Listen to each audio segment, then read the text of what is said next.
Oh, it's an So, oldie but a goodie. I always love that one. Good morning, good afternoon, and good day, wherever you may join us from. Uh, Welcome to another edition of the Digital Download, which is the longest running weekly business talk show on LinkedIn Live, now globally syndicated on the IBGN radio network. woo! Today, we are unlocking the power of visual note taking in business. We have a special guest, Ashton Rodenhiser, to help us with the discussion. She will share her expertise on how visual note taking can increase memory retention, improve the way we convey and comprehend complex ideas, and ultimately revolutionize business communication. Love But it. before we bring Ashton on, let's go around the set and introduce our panelists. While we're doing that, why don't you in the audience go and reach out to a friend, ping them, and have them join us? We strive to make the digital download an interactive experience, so audience participation is highly encouraged. Right. Highly. So, with that, introductions. Tim. Hello and welcome, everybody. My name is Tim Hughes. I'm the CEO and co-founder of DLA Ignite, and I'm famous for writing the book Social Selling Techniques to Influence Buyers and Changemakers. Excellent. Thank you. Yeah. Which if you look, there's one in Alex's photo there, and there's one in Rob's photo up the back there. And there's one in your And there's one. yeah. Excellent. Thank you for Yeah. that. Alex. Hello. Good morning, good afternoon, all. My name's Alex Abbott, founder of Sapiro, and I am somewhat famous for being called the bearded sales guy. Oh, you're famous. And I'm trying. What's that? You're famous for it. I'm famous for it. I'm famous for being the bearded sales guy. And I'm trying to be famous for the creator of the conversation operating system. And it's lovely to be here. And I'm a proud DLA Ignite partner. Excellent. Welcome. Thank you. So Alex, Yeah. you got an ice bath. I don't know what you call it for Christmas. Yeah. We did a secret Santa as a family. What is that all about? Well, for anyone that doesn't know, there's a video of me and my entire family doing it on New Year's Eve on LinkedIn. But essentially, we did a secret Santa in the Abbott household. And turns out that Jude, my youngest son, had me. I don't obviously know that now. And he bought me an ice bath. So I've been getting into this cold water therapy thing for the last month or two, following the Wim Hof method. And Boxing Day, took the plunge in the ice bath. It was quite a warm 9 degrees on Boxing Day, actually. A warm 9 degrees, yeah. But the day before yesterday, it was 2 degrees. So somewhat colder. Are you doing an ice bath on a 2-degree day? Yeah. Really? Yeah. Wow. Every day. Wow. Every day. Good for you. And you're now up to what, 3 minutes in it? Well, okay. So 3 minutes at the 9 degrees. I've done 2 minutes at 2 degrees. Right. But yeah. So I think it's about 3 or 4 degrees out there at the moment. And I haven't done it yet today. So let's see if I can do 3 minutes. Yes, Tristan. Absolutely. Icicles in places. Tristan has just sent a freezing cold emoji to us. Yes. Thank you. We have a couple of other audience members who have greeted us as well. James Marlin says, looking forward to this.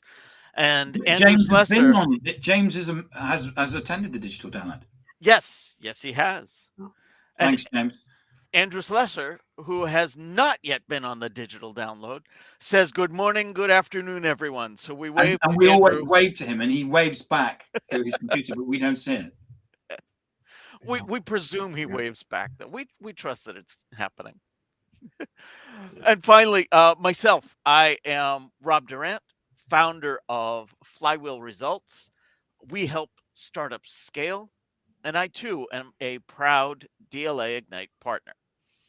I'm not famous for anything yet.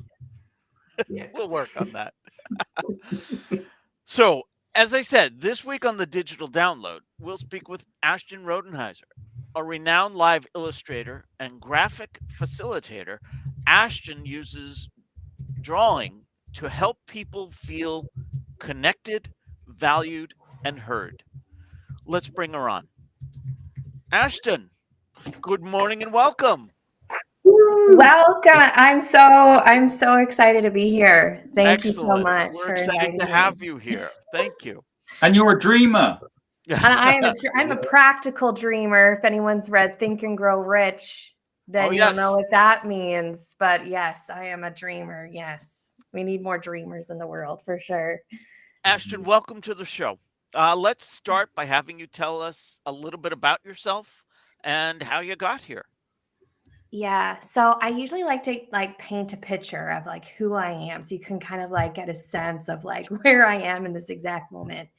So I live off a back road in rural Canada. So sometimes I just say, go in the woods and keep going and you'll find me in there somewhere. I live in 100-year-old farmhouse with Is there snow? There was snow, but now there isn't. I'm imagining snow. There was, and now Are you in the Yukon? There's just a little dusting because we had a big rainstorm and it went all away. But whereabouts in Canada are you? So I'm in a small province called Nova Scotia. So on the east coast. Right, okay. Yeah. So fishing villages, lighthouses, that's our jam pretty much. So nice. I married my high school sweetheart. We've been together for 20 years this year, and I have 3 kids between the ages of 5 and 10. And about 10 years ago, I was introduced into the world of visual communication, visual thinking, and all those things, which we can talk about. So I fell in love with it, and I've been doing it pretty much consistently for 10 years now, which is pretty wild to think about. But yeah. Excellent. Thanks for that. Nice. Mm-hmm. So, Ashton, let's start with a foundational question. Sure. You say we should be drawing on a daily basis. Yeah. Why? That'd be great. So we need to reframe what drawing is. And that's why I actually really love talking about doodling. Doodling is a beautiful way for us to get comfortable with the idea of drawing. So because most people can get behind the idea that they could doodle.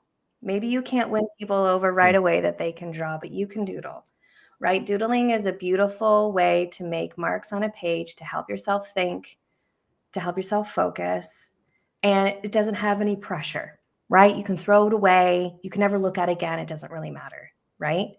Doodling in its own right can help you retain up to 29% more information, right? So it's actually a very beautiful stepping stone into visual thinking and visual communication, right? So we need to also reframe what drawing is. It doesn't have to be something left to those artistic folks, whoever they are, or left to the artist, or something that you go and see in a gallery.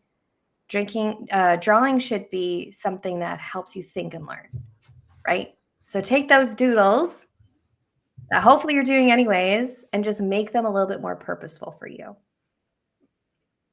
Okay, my problem is I like writing notes actually. I also take notes by typing, but I end up with these piles of little scrap pieces of paper on my desk with loads of notes on, and I rarely go back to them. Yeah. And I'm thinking there's a technique here that I could take from you that would actually make those notes useful, that I go back to and do something with. Yeah, so that's what ends up happening a lot of times, right? Is we take a bunch of notes, we either don't go back and look at them, or we try to go back and make sense of them.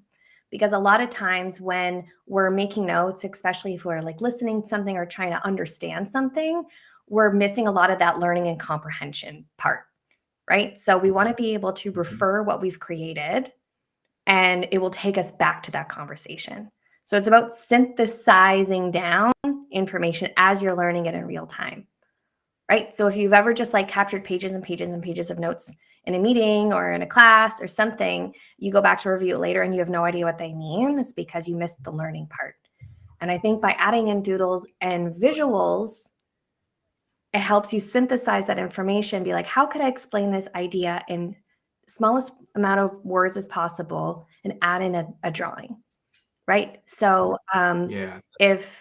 so you could start incorporating when you're taking notes, adding like little drawings in there to help like reinforce the meaning, right? Whether you ever go back and look at those notes or not, like I think that's okay, but it can help you just deepen that understanding in the moment. I want to bring up something Yeah. from James Marlin. He shares the 29% stat comes from this article. And then he shares an article from Vox.com talking about the benefits of doodling. Thank you very much for that, Thanks, James. James. Thanks, James. Appreciate that. Yeah. So, Ashton, what are the keys to transforming these complex ideas into simple visuals? Yeah. So the way that I like to introduce when I'm teaching, because I'm doing a lot of teaching of this now, like for the last 10 years, I've been sort of on the other side as like the live illustrator. So organizations, conferences, businesses would invite me to their meetings and their strategic planning sessions and their events. And I would be there kind of either in person, like drawing on a giant piece of paper, or doing it digitally, zooming into something and doing it digitally that way. And that's been a good time. And it's taken me all over the world. I've got to work with really amazing people. But the number one thing that people say to me when they come up, they say, I wish I could do that. And I'm like, well, I'm not that special. I learned how to do this more as a facilitator and less as an artist, even though I've always been very creative. And I believe this is a tool that everybody can learn, whether or not you feel like you're creative, whether or not you have any art skills or anything, right? So if you can write letters, you can draw, right? Because letters are just like a series of drawings, lines, circles, squiggles, lines in different shapes, right? And that's the first drawing element that I teach people is a line, right? Get comfortable with just drawing a line. You can use a line for everything. You can use a line to connect information, to separate information, to show direction or flow of information, to highlight information. So if you just did nothing else but like draw a line to help you highlight and connect and make those ideas bring them together, like there you go. You already know how to like start it. Right? So sometimes I tell people like just draw some lines. Start just drawing lines when you're in a meeting and you're trying to synthesize that information, right? And make those connections just using lines and get comfortable, doing that first, and then you can kind of take it from there. So it doesn't have, I think sometimes when people hear like visual note taking or sketch noting, as it's commonly called, they think, oh, well, now I have to draw everything, right? And that doesn't have to be the case. The information is still going to be extremely important. It's going to take up a lot of real estate on a page, right? But how can you elevate it with lines and, different icons that you can learn over time and stuff like that? So Coming go into ahead. this, sorry, Rob, coming into this call, so many questions. Mine's going in so many different directions. Coming into this call, I was thinking, really? Visual note taking? With generative AI and these AI-based note takers, is there really a life for it? Interesting. Now, listening to you speak, clearly there is, because you're adding value, you're emphasizing, you're giving your own mind, your own brain, the opportunity to retain more information by doing it and not rely on a bot. Yeah, I think it's like you kind of, a lot of times you have to think about like, what's the end in mind, right? And if you're going to be using an AI tool or something that helps synthesize information, why are you doing that in the first place? Right? So if it's to learn something, you might have to do like a deeper understanding of that information, because just reading a summary of something, what's that going to do? I don't know, right? Like maybe that will help you. But, most of us like movement when we're learning.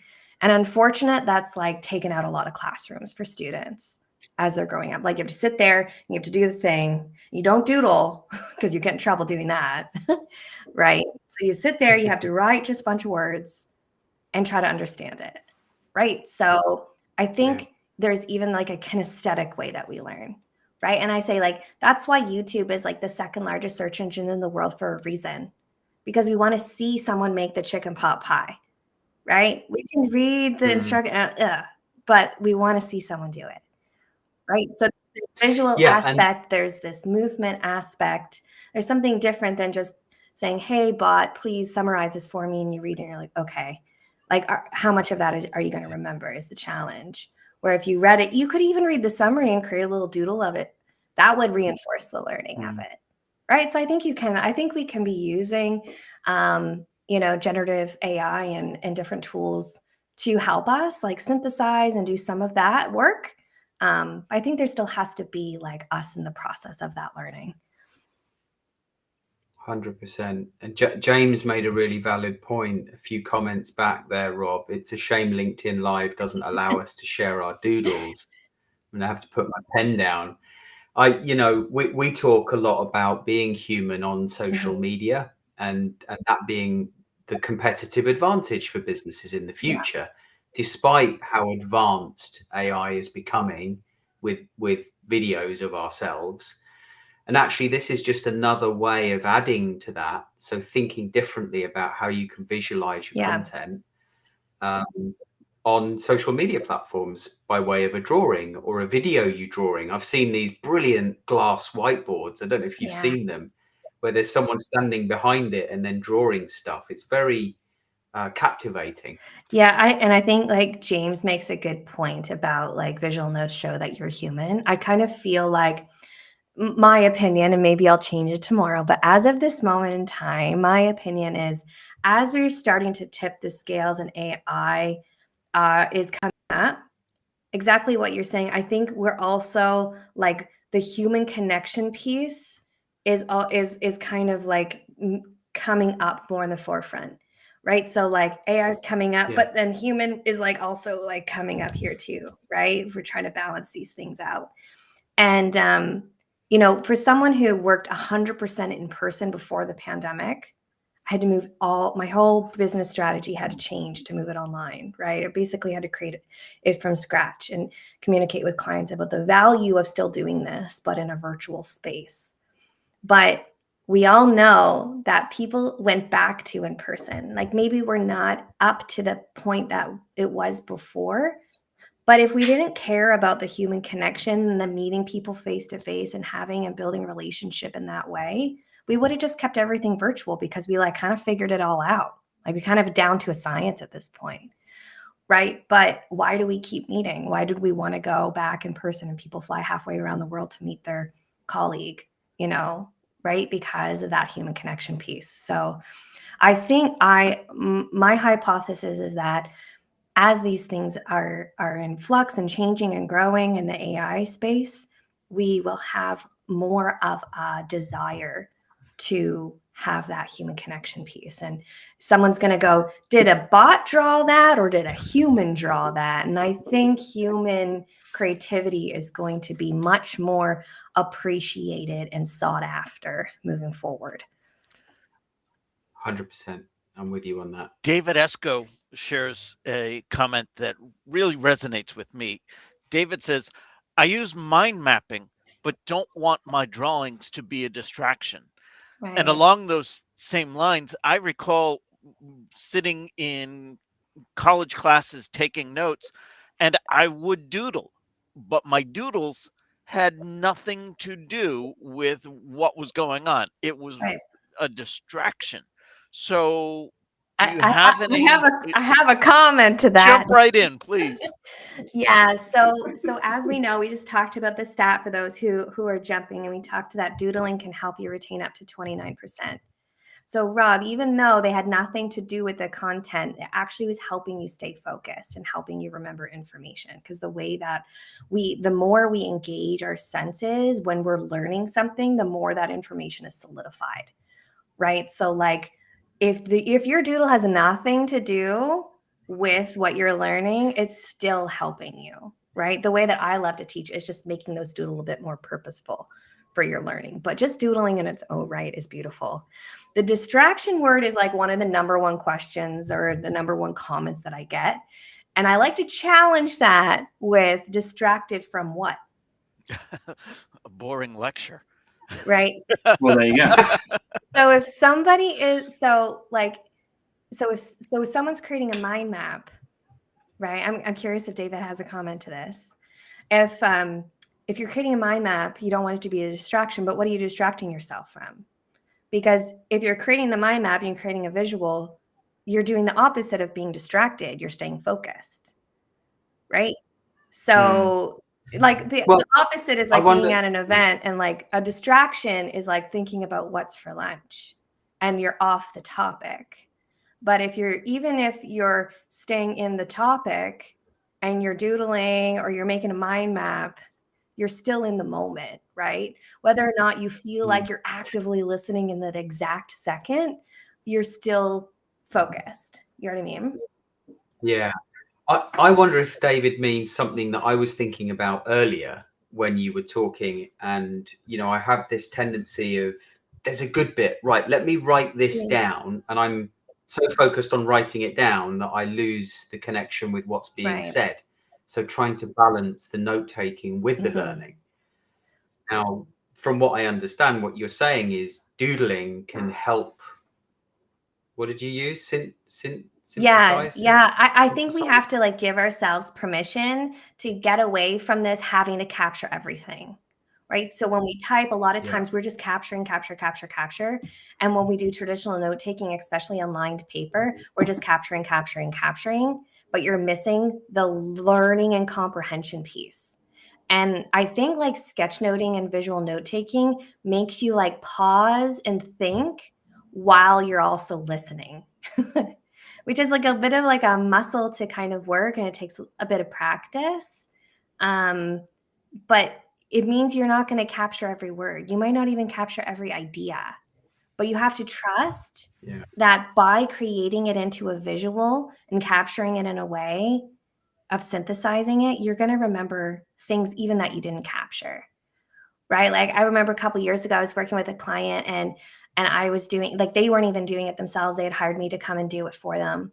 And I was talking to the manager at the couple days later, a week later, and he said, "This is so interesting." He's like, "Because I can remember where people sat."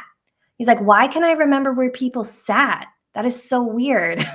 And I was like, "It's not weird to me, because I'm like, it creates an experience, right? It's just not, you're not just like passively listening anymore. Right? You have a whole experience. You're going to remember things and have to trust that, you're going to remember multiple things, right? Because it's creating an experience rather than, oh, I went to that event. If you go to one event and you don't take any visual notes, or if you go to another event and you do take visual notes, when you look at it, you might not have captured every word, right? That's impossible. Right? When we put pressure on ourselves, it's just too much. But if you captured a little doodle that represented a 20-minute long story, you'll remember parts of that story because of that little doodle, right? Whereas if you wrote out the whole story, you might not be like, what was his point? I don't remember, right?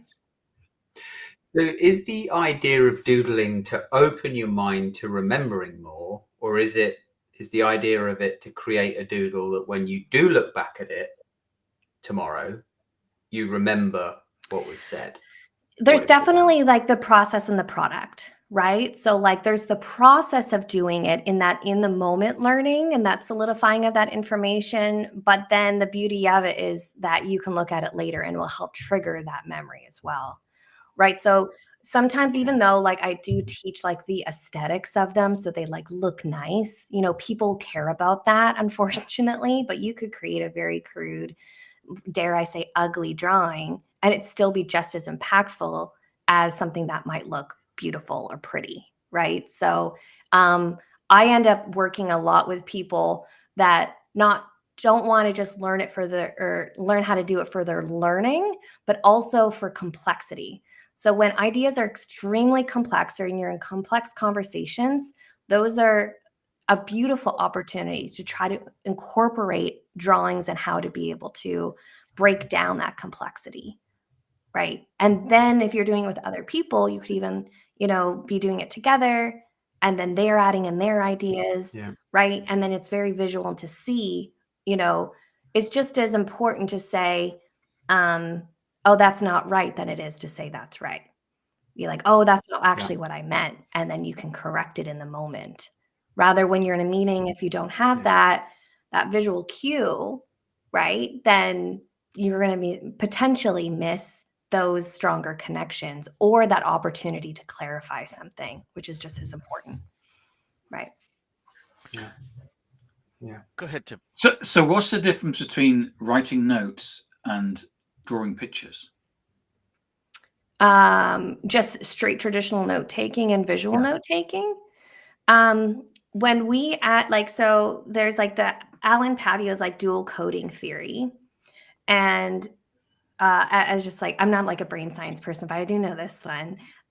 When you take words, it's just sort of this like verbal plus visual, right? Our brains like both, right? So if you just do one or just do the other, then you're missing out on that additional comprehension and that deepening of that understanding, right? But when you add the words and the language with the visuals and pair them together, it just solidifies that learning.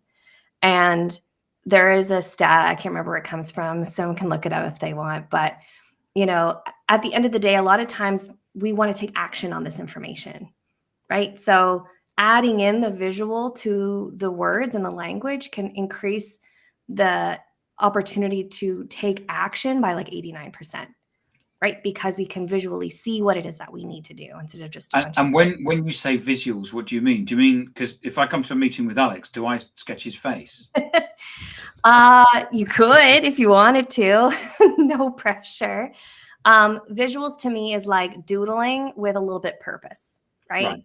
Yeah. So it's kind of visual note taking, visuals, sketch noting, visual storytelling. Of course, there's all these different, where every industry has all its words that it likes to use.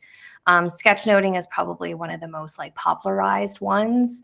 But information is still always going to be really important. But we can start adding in like little icons or little, like I said in the beginning, I like to teach lines and how to use lines to help connect information. Then you can use containers. You can draw little people if you want to. You can add in color to show different ideas, right? So there's lots of different ways to incorporate it. But you don't have to feel like you have to now be a caricature artist and draw Alex, like, I'm not very good at drawing people. That's not something that I'm like a really strong visual note taker in, right? It's really making sure that we focus on that information. That content's always going to be king, right? We have a couple of comments from people in the audience. Sure. Andrew Slesser says, is doodling just a form of shorthand? I never thought about it that way, but you could call it that. Like, I guess I'll go back to the example I just gave around, if you listen to a 20-minute long story, you could do a little doodle or a little drawing that represented the outcome from that story. And that could be a shorthand instead of writing out the whole story, who did what and who said what or what have you. So that's kind of a fun way to approach it. And it could be, someone's philosophy if that helps them incorporate it. And what about the actual, how about this word? The art of shorthand itself, those what look like squiggles to me on a page that have meaning to the stenographers. Right. Is that a form of doodling? Yeah, I guess it could be. I would call that like intentionally visually recording something. I think like it has to be meaningful to you. And I think at the end of the day, however you want to do it, whatever it means to you, whatever you end up drawing, as long as it's important for your learning and engagement of that information. It doesn't really I try to encourage people to share their visual notes or sketch notes with other people, because it can be inspiring and give someone else the permission to do it as well.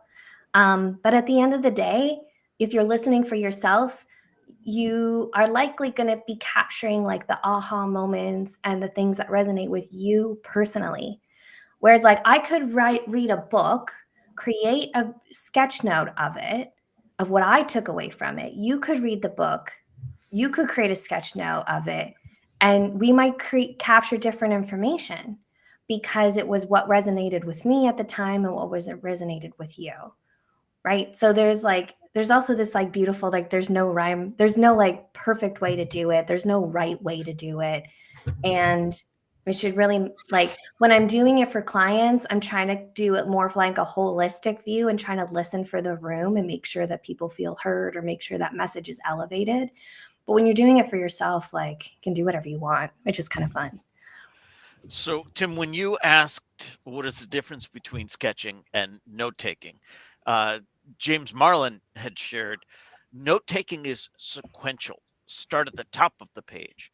Sketching is about finding connections between concepts, so it's more holistic. And as you find new connections, you can almost feel the synapses firing. Thank you for that. Absolutely. James, you're good. You're beautiful. He said it in words that I couldn't say out loud. I love that. That's a beautiful way to put it for sure. So, Yeah. Ashton, I want to go back to something you said earlier. When I said during my college days, I remember taking notes and then doodling, and it was more of a distraction. And one of Right. the things I think I heard you say, in addition to refuting the concept of distraction, which I appreciate, thank you. I think I heard you say maybe you can make the doodle more productive. Mhm. Was that the term you used? Make it more productive? More purposeful for you, Purposeful. I maybe? knew it was a Yeah. key word. Yes. Yeah. More purposeful. Can you give us some guidance on how we might do that? Yeah. So the foundations that I like to teach for sketch noting or visual note taking starts with what I had spoken about in the beginning with, you can do this. If you can write letters, you can do this because it's just a series of lines and circles and squiggles and things, right? So starting with lines, I spoke about that. You can use lines to make connections, separation, show direction or flow, or highlight something, right? The next spot or the next step up is you can do a container, right?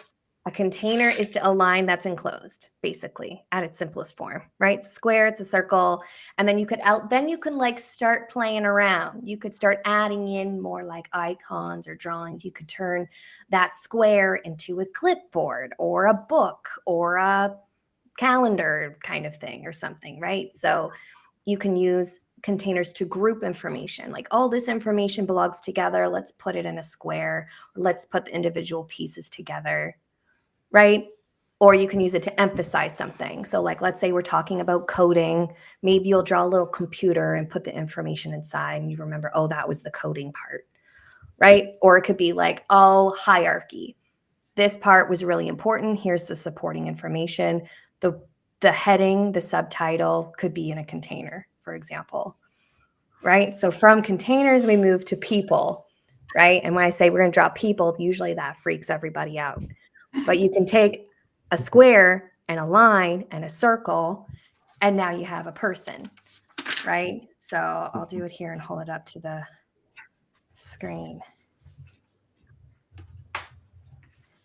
So I've noticed you've got a pen in your hand, Ashton. So always I have a pen. You got a circle, you got a square, you got a line. You can put little feet. I have little lines for hands, little feet, right? So now you know how to draw a person. Drawing My it stick figures always have a stick as the body. So elevate your stick person to what we call a box person, because the great thing about a box person is now you can move.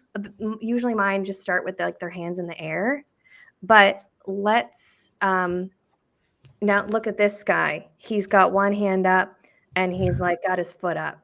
And then let's stick a line underneath and now he's like standing on a hill or something. And then imagine you've got a bunch of information up here, right? So you could have a person and maybe that represents Rob and you could even put his name in it and make like look, he's got cute little eyes now. right? And like we're going to put his little, we'll put his little headset on him. There you go. Okay. So, and Rob said something really amazing that we don't want to forget, right? So we can put that and look, we'll even put it in a speech The bubble, dog joke. Yes. right? We have a little speech bubble there with little lines representing the information that he said, right? And you can always like draw something, and if it doesn't turn out very well, you just write, "This is a duck," and it becomes a little inside joke for yourself, right? So that when you go back to look at this, you'd be like, "Oh, right, Rob, I have a little visual cue, him, and he said that really brilliant thing," right? So, then you can get into color. You can get into more like icons that represent something. But I don't like teaching icons from the beginning because then people just get like sucked into just wanting to draw icons all the time. And we need to, it's sort of like anything, you want the foundation to start with, right? That's why I like to talk about lines, containers, people, color, shadows, things like that. And once you get those foundations down, you can like learn it in 15 minutes. You're good to go. Then you can start adding in icons, practice your listening, practice your thinking while you're listening to something and stuff like that. So here's one of the Nice. challenges I'm concerned about. I again going back to the days when I was taking notes in class, every word from the professor could be the most important word of that session.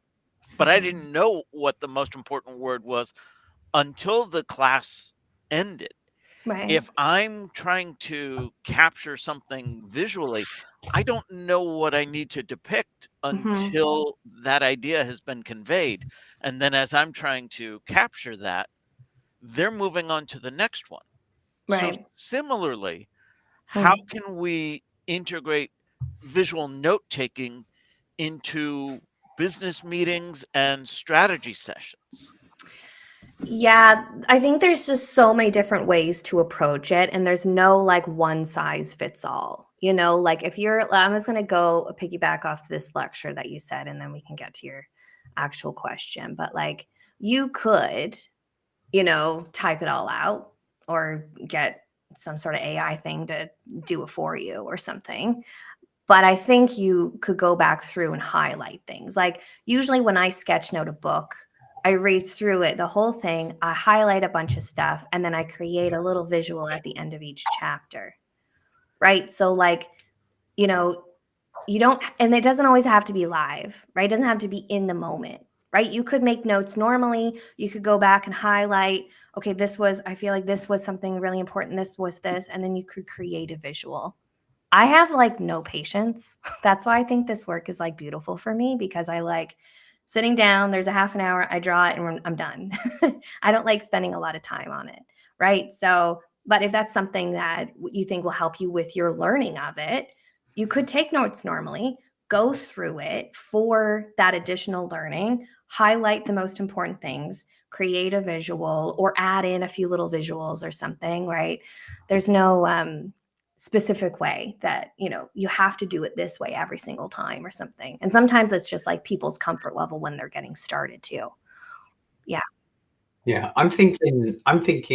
So we've had a previous podcast where I think her name was Dr. Rebecca Jackson. She's a she kind of specializes in neurodiversity, and so people, salespeople, other people of all types learn in different ways, and some of us will have a learning difficulty like ADHD, and this is sort of striking me as something that will be really helpful to those people that struggle to learn, like I don't know what the word is, traditional human beings, let's say.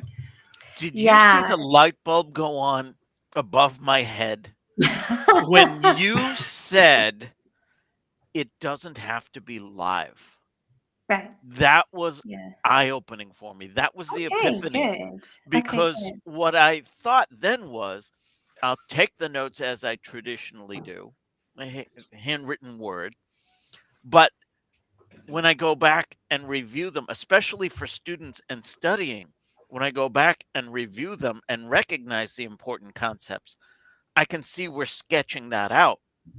It might be more valuable than just simply rewriting the words, or even less active is simply highlighting them with a highlighter. Mm-hmm. My students these days all take notes on the computer as well, so it's having them. You think they are Yeah. anyway, Bob. You think they're taking notes Yeah, about your but lecture, but They're playing creating Zoom, a, actually. they're making an Probably. Instagram Hey, post. whatever, you do you. But Yeah. I can see we're coming back to it after the fact to study and review. Mm-hmm. So that's great for students. How many people actually go back to the notes they took in a business meeting Mm. and do things with them? Yeah. Yeah. But now That's part of the issue, right? yeah, exactly. So That's a why lot of I think live could be helpful in those situations. Yeah. Right. And I try to encourage people to get comfortable with doing it live. We actually just hosted World Sketchnote Day. Yes, it was yesterday. It was a Oh. big deal. We had 750 Okay. people from all over the world register to hang out on a Zoom call. And Wow. so yeah, like the pressure of it live can be very intimidating. So I'm glad that resonated with you. And I try to encourage people because I maybe think because I mentioned it on the call yesterday. Practice when the stakes aren't high, right? Put on a TED Talk, put on a podcast, put on something, practice live, review it, right? That's pretty important. What could I have improved? What did I miss? Whatever, right? And if you do it in scenarios that aren't high stakes, then you can, even maybe a meeting isn't high stakes because there might be meeting notes, or you could ask your friend or show it, and be like, fill in the gaps. You can get someone to help you fill in the gaps or something. But, if you're in a lecture or something, that might be a little bit more high stakes, right? So you might not want to just like jump into that and be like, I'm going to do this now. And while you're also still building the muscle memory for all of these things, right? So the goal is when you go to do that visual note, like I've drawn this little guy probably thousands of times over 10 years. So I could draw him in like 3 seconds because I have a muscle memory that I know, I trust myself that when I make that mark, I make that other mark, it's going to go where I want it to go, right? So, but that just takes practice. So I did want to mention that. The neurodivergent comment is absolutely something that I'm very passionate about as well. And accessibility in the work is really important to me. So like when I work with clients, I give them audio description files and alt text and all of those things, right? But I definitely have worked with some young students and have a case study from a teacher friend of mine who worked with a student who has dysgraphia to help them, right? So I think it could be useful for lots of people, but I think it can be leveraged in very specific ways, especially with students that struggle to pay attention, struggle to sit, have different learning struggles. I think it can be a really powerful opportunity, right? Like it's not going to be for everybody, and that's okay. But I would just love to see it as an option provided to students. You could do it traditionally with lots of words. If that works for you, that's great. Or you could do it this way, right? So that's what I would just love to see moving forward in the future of like, it's just provided as an option, right? That students could do it. And if you learn it when you're young, then and if it resonates with you, practice it. And by the time you're, 15 years in at that business meeting, you can just do it and you don't even think about it, right? Do you differentiate your visual note-taking techniques to suit different industries or different topics? Do you take different visual notes for different situations? Yes and no, mostly no. It's kind of like, it's just the skill that I have, especially when I'm doing it for other people, regardless of the scenario I'm in. I have a very specific aesthetic style that I've just developed over 10 years. So people have to be like okay with like my style. It's very, I'm inspired by like folk art. I love like a lot of thick black lines, right? I love a lot of bright color. I love putting smiley faces on random things, this like anthropomorphism thing where you like just put, you animate objects and, I like that kind of stuff. There's like, a little cutesy factor in my work. And if you don't like that, then you can find someone who has a little bit more of like a serious tone to their work. But I find people who work with me, they appreciate the lightness that I can bring to sometimes a serious topic while also keeping people, feeling seen, heard, valued in a space, right? So it's more about like making sure that I work with people who care about the learning and the engagement of somebody in a room or people in a room. But the approach is pretty much the same. It might be altered a little bit depending on the scenario. If it's a strategic planning versus a conference talk, I'm listening in a different way, listening to multiple voices rather than just one voice, right? So there's like a little bit of a listening, different in how I listen and how I comprehend, and whether or not people have the opportunity to engage with me. A conference presentation, I don't really usually have the opportunity for someone to come up or the speaker to come up and say, hey, change this, change that, add this. But in a room where we're doing strategy, we're talking about something and multiple people are there, that is a beautiful opportunity to engage people in the process, right? And say, hey, come up to me at any time and tell me what I missed, what I need to elaborate on, right? I work with a lot of Indigenous communities and they want things written in their own language. That's really, really important to them, right? So making sure that it's like useful and reflective and respectful for who they are and what they have to bring to the table and what they're saying in that meeting. So yeah, it kind of depends. There's a few fluctuating differences, but the skill set in its own is pretty much foundational across the board. What challenges have you faced when introducing visual storytelling to traditional business environments? Yeah, it's one of those things that it's interesting from a sales process, right? Because you really have to experience it to understand the true value of it, right? We could sit here and talk about this for a few more hours. We could stay on here and talk about it for hours. But until you, Rob, or Tim, or Alex are in a meeting and I'm there drawing it out with your words and your connections and your experience, you don't necessarily understand the full breadth of that experience and the value unless you've experienced it, right? So that is definitely a challenge for me in terms of the sales process. So honestly, the last number of years, I don't even really market because I just show up to an event, to a meeting. I do a good job. That's pretty important, right? You kick butt, you get results, you make sure people feel amazing at the end. It's useful. They use it after, right? You educate them on how to use it, why you're there, how to engage people. And then there's always a couple people in that room that go, oh my gosh, this is amazing. You should come to our event. You should come to our conference, right? So really like just getting in the room and getting people to experience it, that's how I usually get clients these days, right? Because knocking on a door and be like, I draw pictures. People are like, what? What? You're an artist.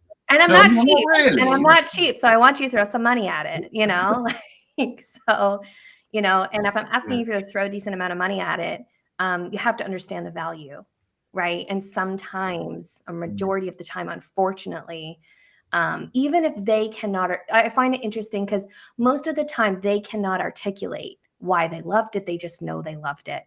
Right. But then I get that opportunity to explain some of the way that we make connections and like the holistic view of it and the value and how they can use it and why they loved it so much. It's a great opportunity to have that deeper conversation, but that's usually the thing that I get. Oh my gosh, I love this. Right. You should come and do it for our thing. Right. Is it always in person? Obviously, we're spending more and more time on Zoom calls and team calls and what have you. And you've demonstrated quite nicely the fact that you can draw something on a piece of paper and show it up to the camera. But Is that the best way? Are there some tools, other techniques that can be used so that you get the same impact through a camera lens? Yeah, a couple of different ways. The majority of the way is I have my drawing program on my computer, and I have a software in the back that instead of seeing me here, you'd actually see my drawing screen. And then you get to see everything. You see every mistake I make, every time I spell something wrong, every time I move something around. You see it all. Is that a camera pointing at a piece of paper, or is that you actually drawing something on the screen? That's me actually using like a digital pen and drawing on, like, I actually have like my computer here is like basically drawing on a TV. It's a very big computer. Because I was drawing on like I'm not an Apple person, actually. Surprising. That's probably surprised everybody, but I'm not. I have a Microsoft Surface, and I was drawing on that when the pandemic hit.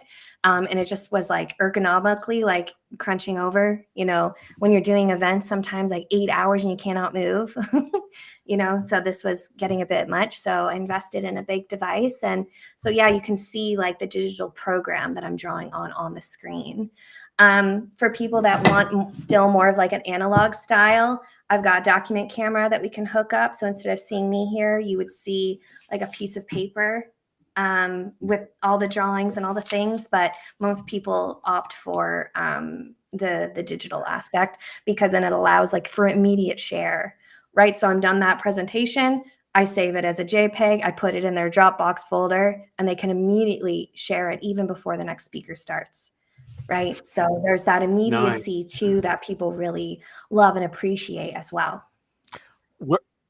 Where can we see that in action? Is there somewhere, like, is there you in action somewhere where we can see it? Probably.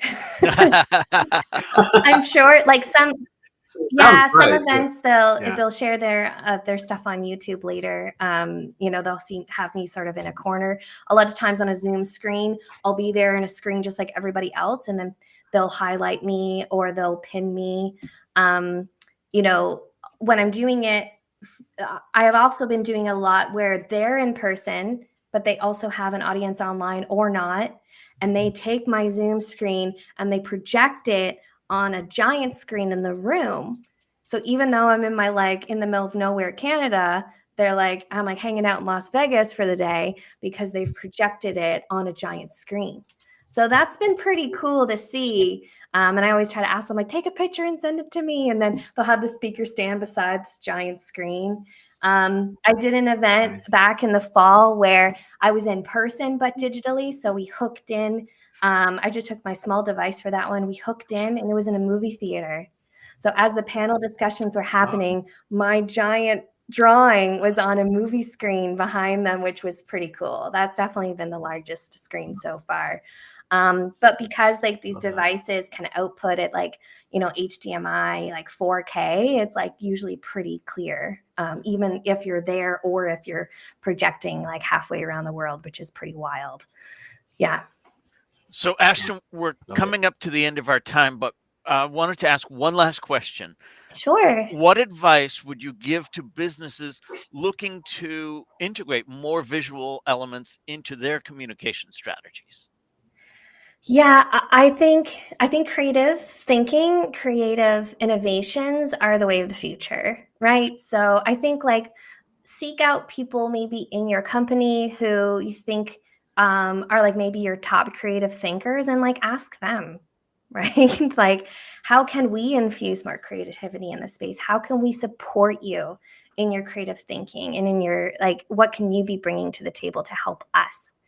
Right. And sometimes like that person might need like sitting and thinking time, right? Like there's so many different ways you could approach it. But I think, supporting the people that you have in your organization who, would love something like this, or they have other creative endeavors that they can bring, elevate them, bring them in, have a conversation with them, say, we want to have more creative energy in this space. We want more creative. We want to support you, right? And how can we help you do that, right? And maybe that's taking a class or sending them to a conference or whatever it is. Find out how you can help them, I think, honestly. Fantastic. Ashton, this has been great. Thank you so Thank much. you. Thank you, Ashton. It's been fantastic. How can Yeah. people get in touch with you? Yeah, so I kind of have two different ways, of course. Mindsedcreative.ca is my professional portfolio of like, I'll work with businesses and conferences and things. If you're like, ooh, this sounds really interesting and I might want to learn it for myself, I did write a book. I published it last year, The Beginner's Guide to Sketchnoting. Focus better, learn faster, and remember longer by drawing your notes. And of course, there's lots and lots of drawings inside. First part talks a lot about what I just talked about. Second half talks about a lot of listening, thinking, making sense, and some tips and stuff around that. Sketchnote.school is everything to learn how to sketchnote or how to visual note, visual thinking, all that good stuff. Got a free community. I got a free newsletter. Got lots of good stuff on there. So fantastic. Excellent. This has been great. I really appreciate you being here. For Yeah, this was our fun. audience, thank you for your active participation. To our panelists, of course, thank you for always being here. If you have something to say, if you want to be a part of the digital download, we'd love to hear from you. On screen is the QR code. You can scan that, or you can visit digitaldownload.live under the Be Our Guest section and fill out that application. We would love to hear from you. Ashton, on behalf of myself, on behalf of Tim and Alex, thank you again for being a part of today's show. This was so Really fun. fun. Yeah. Absolutely. I had such a great time. Brilliant. I had such a great Ashton. time. Thanks for having me. And to Appreciate everyone it. who's been here, thank you. We will see you again on our next episode. Awesome.